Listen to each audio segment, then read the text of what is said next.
50 দিন ধরে নিজের রুটিনে ছিলাম, এবার দেখবো ছুটির মধ্যে কি নিজেকে ধরে রাখতে পারি। হাই, আজ আমার 90 days healthy and sustainable weight loss চ্যালেঞ্জের ডে 51। নাইট ডিউটি শেষ করে বাড়ি এলাম, আর আজ থেকে আমার শুরু 15 দিনের ছুটি। বাড়ি ফিরে ঘুম কাটানোর জন্য কোল্ড কফি খেলাম, তারপর ব্রেকফাস্টে খেলাম ওটস, প্রোটিন পাউডার, ম্যাঙ্গো আর মিক্সির। তারপর শুরু হলো প্যাকিং, কারণ আজ আমার ইন্দোর যাওয়ার প্ল্যান আছে। সবকিছু প্যাক করে লাঞ্চে খেলাম ভাত, মাছের তরকারি আর আলু মাখা। খাওয়া শেষ করে এবার বেরিয়ে পড়লাম, সন্ধেবেলার ফ্লাইট। সত্যি বলতে আমাদের লং ছুটি খুব একটা হয় না, তাই 15 দিনের ছুটিটা আমার কাছে অনেক স্পেশাল। কিন্তু এবার একটা নতুন চ্যালেঞ্জ আমার সামনে।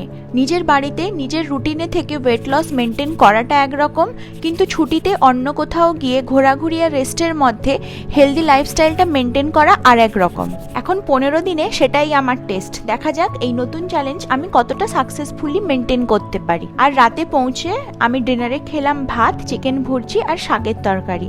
আজকে স্টেপ কাউন্ট ডান। দেখা হচ্ছে নেক্সট দিনে। So like, share and subscribe for more video. By.